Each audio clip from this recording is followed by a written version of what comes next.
शहरी शबरी आवास योजनेतील पात्र लाभार्थ्यांना तात्काळ अनुदान द्या. आदिवासी प्रकल्प अधिकारीसह मनपा आयुक्त अमिता दगडेंना नगरसेविका वंदना भामरेंच्या नेतृत्वात मोर्चा काढून निवेदन. धुळे मनपा अधीन शबरी आदिवासी घरकुल योजना शहरी राबविण्यात महाराष्ट्र शासन आदिवासी विकास विभाग यांच्याकडून शासन निर्णय दिनांक 11 जानेवारी 2024 चा पारित करण्यात आला असून त्या अनुषंगाने 246 लाभार्थी धुळे मनपा बांधकाम विभागामार्फत सर्व कागदपत्र पुराव्यासहित मागणी अर्ज दाखल केले आहेत.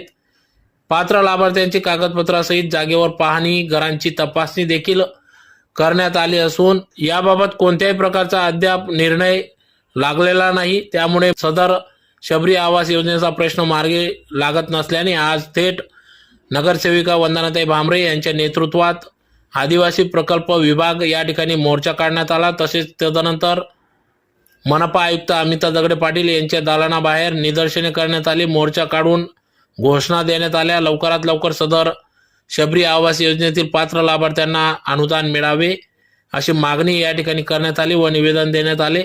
तर यावेळेस आयुक्त यांनी देखील सहमती दाखविली असून लवकरच पहिल्या टप्प्याचं पात्र असलेल्या लाभार्थ्यांना लाभ मिळणार असून सदर मागणी मान्य केल्याने या ठिकाणी नगरसेविका वंदनाताई भामरे यांनी आयुक्त अमिता दगडे पाटील यांचे आभार व्यक्त केले व येत्या काळात लवकरच सदर योजना मार्गी लागणार असून आदिवासी बांधवांना शबरी योजनेचा लाभ मिळणार आहे. त्याचबरोबर पंतप्रधान आवास योजनेच्या माध्यमातून देखील आम्ही लवकरात लवकर लाभ देण्यासाठी तत्पर आहोत असे देखील आश्वासन या ठिकाणी अमिता दगडे पाटील यांनी दिले.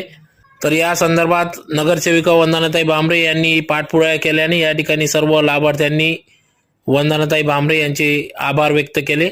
या प्रसंगी या ठिकाणी नगरसेविका वंदनाताई भामरे, नगरसेवक रंगदादा ठाकरे, सामाजिक कार्यकर्त्या शांती कमल बैसाने, साहेबराव मोरे, भरत सोनवणे, बंसीलाल मोरे, बाळू बागोल, संजय मोरे, नीलाबाई बागोल, मंगल मोरे, विमल गायकवाड, विमल सोनवणे, यशोदा पारधी, दत्ताबाई मोरे, नीलाबाई आयरे, अंबर मोरे, शंकर आयरे, धनाबाई भील, मंगल भील, अक्काबाई भील, बाबूलाल मोरे, शंकर मोरे आदी सर्वच लाभार्थी या ठिकाणी मोठ्या संख्येने उपस्थित होते.